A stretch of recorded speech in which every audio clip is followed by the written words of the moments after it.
Being a first-round exit has to be one of the most awkward places to be as a franchise in sports. Good enough to make the playoffs, but not good enough to do anything. Which is why in today's video, we are talking about what is next for every team that was a first-round exit in 2025, and whether each Cancun-bound team's future looks bright or doomed. And listing them in order from least likely to most likely to make the playoffs next year. Starting with the least likely team with the most doomed future. I hate to say it because I love a lot of guys on this team, but it's the Pittsburgh Steelers. That Ravens game kind of put the Steelers in a rough spot. You're playing the top of the division, the team that you're kind of chasing to try and take down. And Russell Wilson honestly didn't play that bad. The defense was solid for Pittsburgh. There just is no path to victory for this team. There is no path to victory for any team with Russell Wilson at quarterback if you do not establish a rushing game. And they had like 30 yards combined on the ground. Even if you go down 14-0, you cannot abandon the run when Russell Wilson's your quarterback and you rely on the defense to win you games. The question everyone's asking, do you trade Mike Tomlin because he can't get over that wild card hump? The Steelers have not been in a Super Bowl in 15 years now, but it seems like they make the playoffs every single year. Where is the balance where you're happy with making the playoffs, you're happy with winning regular season games, and being upset that you're not going further in the postseason? That's something the Steelers got to think about this offseason because Mike Tomlin has real trade value to other teams out there. But the reason that is because there's no one out there that's an upgrade from Mike Tomlin for the Steelers to try and bring in here. Maybe you could argue that they should take a shot on a young coordinator, take a shot on someone that's going to think newer, think more exciting, think more new age for the Steelers offense especially. But really, I can't think of a single name that's going to be able to fix this mess. Especially not a single name that's going to do a better job at keeping the Steelers relevant and putting a 10-win team on the field next season than Mike Tomlin. Because the Steelers are going to have 7 or 8 key starting caliber players leaving in free agency this year. And what does Pittsburgh need to do to maintain success? They need to take a look in the damn mirror. Why are they successful in the first place? Because of this defense. Because of 90, 56, 39, 6. Steelers didn't win a bunch of games off the backs of 3, 14, or 22. We need to be honest with ourselves. What will help an elite defense win in the playoffs?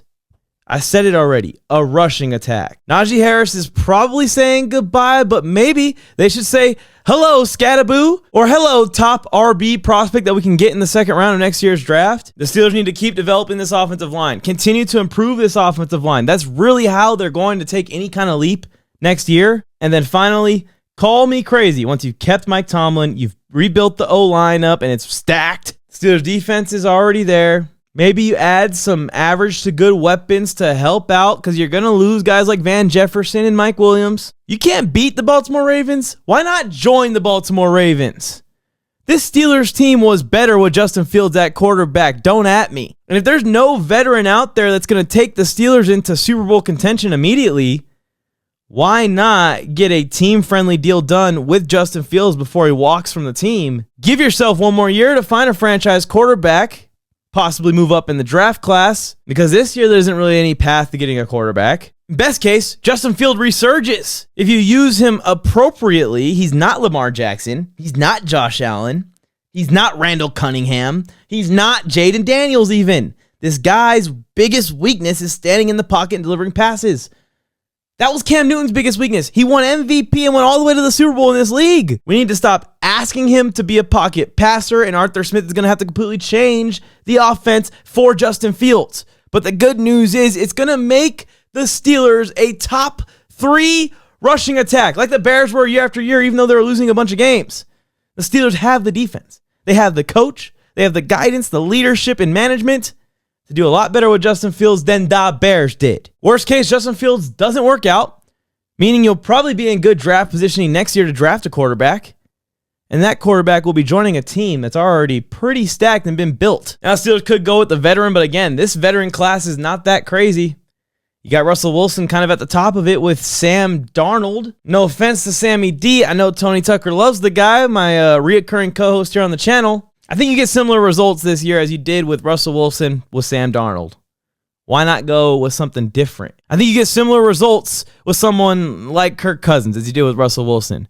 Why not go with something different? I know I have the Steelers as the least likely team of all the first-round exits to make the playoffs next year, it seems like the Steelers make the playoffs every single year. But with all these clouds kind of covering what was once the clear skies and the steel curtain, I think this team is the most likely first round exit to also miss the playoffs next year. We're going to talk about everything that's next for the rest of the first round exits in 2024. But first, before you forget, if you've never met me before, hi, I'm NFLMike. Despite me wearing the Shaq jersey today, I'm an NFL content creator that makes NFL videos 24 hours a day, 7 days a week, and twice on Sundays. If you're an NFL fan, I know you will love the channel. Make sure you're subscribed, turn on notifications for daily NFL uploads. And then to support this video for completely free, it takes one click, 1 second. Make sure you like the video. Before you forget, thank you guys again for helping us crush that 15,000 subscriber goal. Now on to 20,000 subscribers. All right, let's go on to my team with the second most likely chance to miss next year's playoffs. It's the Denver Broncos. Now, I will say, this Broncos-Bills game was not as bad as the score showed. The Broncos hung in this game for most of the first half before the Seals kind of finally broke. You can only hold Josh Allen down for so long, even with a great defense like Denver has. And altogether, when you take the overall picture of the Denver Broncos season, I think I had this team winning 5 or 6 games. They overperformed by a mile. And it's just like the Chargers. That overperformance led to a roster that is not quite as sound making it into the postseason. And we saw that get exposed both in the Chargers and Broncos case. Why are the Broncos the second most likely not to make it back? The team with the second most doom in their future? Well, they were the lowest seed in this year's AFC playoffs, and I just think the AFC is going to be just as competitive next year, if not more competitive. The Cincinnati Bengals will be back.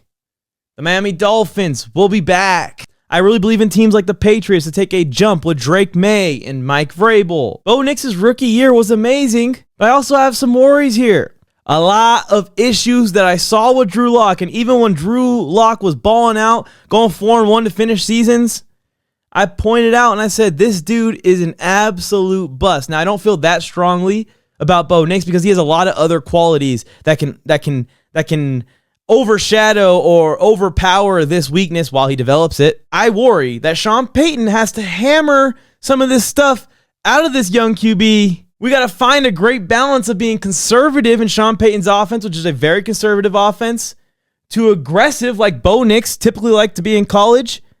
And we saw at times in his rookie season. And these two philosophies may clash, and I really think that they will. At times, it feels like Nix is almost forcing himself not to be too aggressive, not to attack the defense down the field, not to attack the defense with his legs, probably because Sean Payton is telling him to play within the offense, not do too much. All this stuff you normally tell a rookie quarterback. But just like Russell Wilson doesn't have the skill set of Drew Brees, Bo Nix does not have the skill set of Drew Brees. You got to let this guy loose. You got to let this guy be the athletic freak that he is. Make the scheme fit to Bo's strengths. Don't try and force it Sean Payton's way. Don't try and force Bo to be Drew Brees. Even in just the 5 or 6 Broncos games I watched, the 2 Broncos games I attended in person this year, if you put on the tape, you put on the all 22, Bo missed a lot of wide open wide receivers down the field. The worst part is he's staring right at him. It's not like he's got pressure or there's some reason he can't throw the ball. It's like he's being coached not to. It's like he's got a second thought in his head. Coach Payton might get mad if I pull the trigger on this. And it goes wrong somehow. However, the future is still very bright for the Denver Broncos. The Broncos have a young, hungry defense for years to come. They aren't even up and coming. They were top 5 this season, and hardly anyone is leaving. I think DJ Jones is the biggest name. The Broncos have cap space to spend and have gotten out of the Russell Wilson hole, both in that cap department, and they finally will have all of their draft picks next season, which to me makes this team candidates to add some big names on the defensive side of the ball. Also, at specifically the wide receiver position for Bo Nix. I don't know if Denver will be willing to trade a giant trade package for a guy like T. Higgins, but I do think that they will be in the market for some of these veteran wide receivers going to be moving around. I'm talking your Chris Godwins, your Keenan Allens. I know Chargers fans. Keenan said he only wants to play in LA. Sometimes money talks.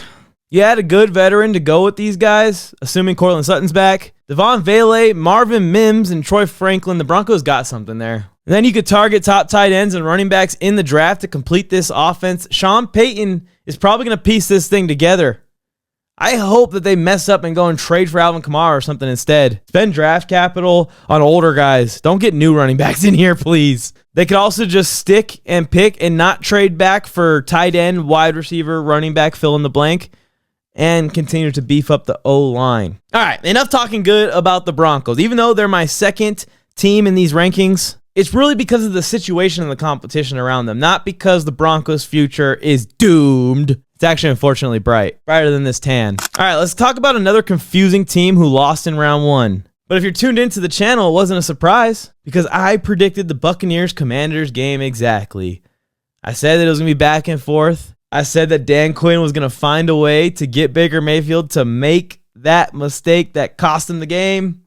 And sure enough, he did. And remember, like the Denver Broncos, the Bucs squeaked into the playoffs. They got a home playoff game because they won the NFC South, but they won the NFC South in Week 18.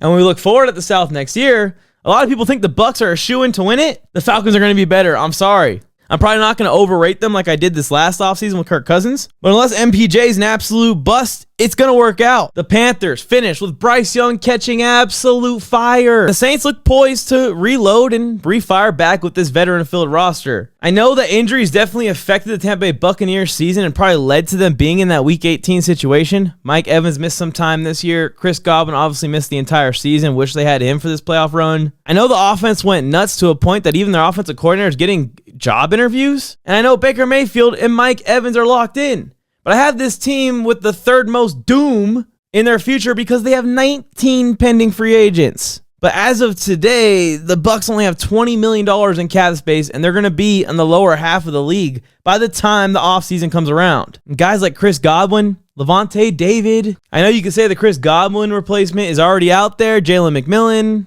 That is great news. You could say that they got Diaby and Tyron Shoyinka isn't needed back. You could say maybe they get Levante David back cheap. Even if all that comes true, I think we see a very similar Bucs team next year who's in the wild card picture trying to win the NFC South in the last couple of weeks. The Green Bay Packers are in the middle of the pack here. You can look at the glass half full or half empty. Either the Packers are the fourth most doomed team or the third highest team with the brightest future. Let's look at it that way.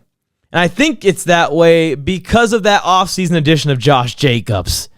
Man, this guy was a beast this year. I know he led the league in rushing with the Raiders at one point. Towards the tail end of the season, I think that was the best version of Josh Jacobs we've seen in his career so far. And yes, the Packers ran into the best defense in football. An unstoppable Saquon Barkley behind one of the best O-lines in football. This wasn't the Green Bay Packers year. This roster needs one more year of development, and they need to go off this offseason, and Green Bay is going to be contenders next year. Because while I'm not the biggest Jordan Love fan, I do think he's around a top 15 quarterback in this league. I do think he can perform at a franchise quarterback level. And even with him playing some of his worst football this season, dealing with a bunch of injuries, they still made the playoffs with relative ease. And now this team's going to be top 10 in cap space to spend. They have no major big free agents to try and retain. I'm going to make a bold prediction here. Davante Adams is going back to Green Bay when the Jets blow that thing up. Tay is ironically now the perfect fit for this offense, exactly what the Packers need to go with all these young wide receivers. The Packers defense will get better. I think they will draft a Jair Alexander replacement, or maybe DJ Reed is included in the Davante Adams trade here. The Jets could technically franchise tag DJ Reed and then trade Davante Adams on his current contract in the deal as well, and maybe that would warrant the Packers giving up their first round pick or second round pick. Packers have the third highest chances to make next year's playoffs out of all the teams that lost in round 1 this year. All right, before we get to the top 2 teams in this tier list, first, I want you to drop down in the comment section below. Take 10 seconds of your time while you listen to this video to let me know where I am wrong. Which one of these first round exits have the brightest future? Which one of these teams have the best chance at winning next year's Super Bowl? And which team has the worst future? The most doom incoming. All right, I'm not going to be a complete biased piece of shit in this video. I got my Chargers ranked as the second brightest future and second most likely team to make the playoffs next year. Gah, the Chargers' future's so bright, I'm getting blinded by the light. Now, I know, everyone's saying the Chargers absolutely choked. I think you guys need to give the Houston Texans a little bit more credit than that. And if you aren't giving the Houston Texans more credit, they're going to go earn that credit this week against KC. The only thing preventing Chargers haters from admitting that this is 100% true, and the only thing stopping everyone from unanimously saying the Chargers should be number 1 in these rankings, is your blind Herbert hate. And I don't even know why everyone hates Herbert. Even some Chargers fans do. Yes, playoff games matter more than any other game. But with that logic, if you're saying nothing else matters other than winning the Super Bowl, then every quarterback currently active in the NFL has been a failure except for one. It's a standard that none of the other quarterbacks in his own draft class are held to. I mean, come on. I don't think anyone would argue that they'd rather have Jalen Hurts than Justin Herbert. I don't think anyone's still trying to have this conversation with Tua. If you tell me Joe Burrow's better than Justin Herbert, I will just use your own argument about the playoffs against you. For those saying that Herbert is not top 10, I challenge you to list 10 better quarterbacks. Would you rather have Justin Herbert or Jordan Love? He threw 3 interceptions in the playoff game. What about Dak Prescott? Herbert or Jalen Hurts? Herbert or Goff? Would you rather have Justin Herbert or Trevor Lawrence? Tua Tagovailoa, Baker Mayfield, Kyler Murray?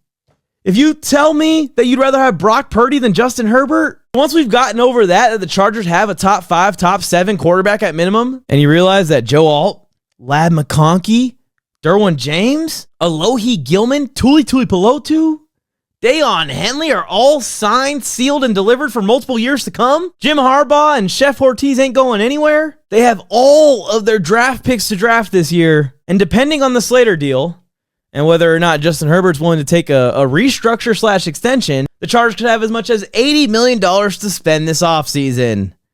Top 3 in the league, most cap to spend. It's absolutely insane, dude, because remember, to start this last season, we were negative $80 million in the hole, having to cut a bunch of our favorite players. Now, some holes that the Chargers need to address in this roster, there's just a few. A big glaring one is, will Khalil Mack retire? I think it's a foregone conclusion that Joey Bosa won't be on the roster next year. Tuli stepping in as our edge rusher 1. We're going to need some help in that department other than just him if Mack isn't back. Although, after what happened this year, now, if you're Khalil Mack, a future Hall of Famer, don't you come back and try and make a run at one. Another big concern for the Chargers, J.K. Dobbins is a free agent. I think they need to sign him back. And then draft an amazing running back to go with him. We get a 1-2 punch duo in the Chargers backfield again, like LaDainian Tomlinson and Darren Sproles. We get 2 guys that can go back and forth and rock and roll. It will help out Justin Herbert a ton to both stay healthy and get a lot more wide open play action passes, which is what he's so good at. Poona Ford, Morgan Fox, Semi Fehoko, all guys I'd like to see back on the roster next year. We may lose Josh Palmer. We may lose Asante Samuel Jr. But for the most part, the 2025 main players on this roster are already signed and will be back. This year's weaknesses, the interior of our offensive line, that's where we could spend this $80 million in cap space. The Chargers need to go and steal Trey Smith from the Chiefs. The Chargers need to look into trading for a center. Maybe Ryan Kelly. Maybe Eric McCoy. And of course, everyone's been saying the Chargers need a wide receiver. Me personally, I don't think it's Harbaugh's style to go and trade a bunch of draft capital and spend a bunch of cap space on T. Higgins or Tyreek Hill. If he's going to spend that much, he's going to make that big of an investment. Bold prediction, the only wide receiver that could possibly be on the market that's going to be worth it to Harbaugh is A.J. Brown. A Keenan Allen return will be welcome. Or maybe this is where Chris Godwin ends up playing next year to fulfill for the Chargers next year. And then the Chargers will be building out depth with all 10 of their draft picks once again. They undoubtedly won last year's draft of all 32 teams. The Harbolts in 2025 are the Terminators. We'll be back. The team who lost this weekend with the brightest future. Don't let your head sink down too far, Minnesota Vikings fans, because it's the Skull Vikings. Because the Vikings have an advantage that the Chargers don't have. We're going to talk about it in a few minutes here. But just because the Vikes season fell apart in the last 2 games doesn't mean we can erase the fact that they won 14 games with this team. And now I think it's clear that they could have had better QB play, especially down the stretch of the season. Really appreciate how good the Vikings were this year and the leap the team took, not just the quarterback. It seems like the key to these quarterbacks' success, because remember, Cousins left Jay Jettis to go and cash in his money in the bank as well with Atlanta, seems to be Kevin O'Connell and Justin Jefferson. So I think the Vikings should let Sammy D walk. Why would you pay a quarterback when you can save that money? Because maybe you drafted a quarterback at 10th overall a year ago? You had another class of free agents. By the way, the Vikings will be top 5 in cap space like the Chargers, especially to this defense, who have tormented teams with their schemes and blitz packages over the last 2 years. Brian Flores is going to be leaving the Vikings to become a head coach again, because they're going to have a top 3 to top 5 defense and make the Dolphins look like complete idiots for letting Flores go. Then the Vikings can continue to add to this O-line in free agency, and they will have their entire draft to pick some players improving the team as well. You can afford to do all of this when you put J.J. McCarthy into the lineup. And as long as he's not too affected by this injury, call me crazy. I think J.J. McCarthy will do better on the Vikings in year 1 than Jordan Love will do next year, than Caleb Williams will do in year 2 with the Bears next year. And while he's not as talented as Joe Burrow, doesn't have the arm talent by any means, he's way more talented than guys who've been successful in this league and Pro Bowlers like Brock Purdy or Tua Tagovailoa. McCarthy's going to have Jefferson. He's going to have Hawkinson. He's going to have Addison. He's going to have all those guys that helped carry Sam Darnold to people thinking he's an MVP candidate. He's going to have a top 10 at least, but probably top 5 defense, I think, after free agency's done. And maybe the future of the sport when we talk about play calling and Kevin O'Connell. Vikings fans, I know a year ago things looked shaky. Even I was worried about Minnesota this year. Maybe it was going to be a little bit of a transition year from Kirk Cousins to J.J. McCarthy, and there are going to be a few bumps. I did not believe in Sam Darnold at all. But after this year, I went from thinking the Vikings were years away to thinking legitimately there's a title window open in J.J. McCarthy's rookie contract. Soda has to do this. You need to make the pivot to 9 or you might regret it forever. Remember to like the video. Helps me out a ton. And subscribe to the channel, turn on notifications so you can be here every time I post. Your phone will tell you. And then make sure you comment which one of these teams you think is most likely to win the Super Bowl next year. Which one of these teams is least likely to make the playoffs? Whose future is the brightest? I guess sooner rather than later. The ball definitely won't lie. Bill Flames, I went Mike on the mic. With something brand new, one time for your mind. He gave you fair warning. Now it's time to smack him in the mouth with that raw sports talk from the town. Sweet chin music to your favorite sportscaster.